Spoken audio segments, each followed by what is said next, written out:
एक ही कमरे में पीठ किए एक दूसरे की जानिब क्या सोचते हो।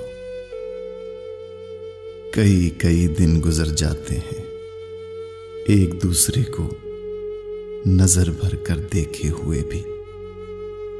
ऐसा भी क्या कुफ्र हुआ, ऐसी भी क्या गलती है।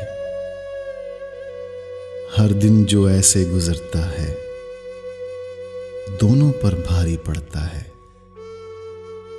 मेरी बेसाख्ता हंसी खो गई है और तुम्हारे सारे बाल अचानक सुरमई से हो गए हैं। मेरी आंखों के गिर्द लकीरें पंजों जैसी लगती हैं जो तकलीफ देती हैं, ऐसी कि जिसमें खुलकर चीखा भी न जाए और हाले दिल किसी और से कहा भी न जाए। और तुम हर बार घर से जाते हुए कुछ ना कुछ भूल जाते हो और घर आकर भी दफ्तरी काम ढूंढ ढूंढ कर निकालते हो।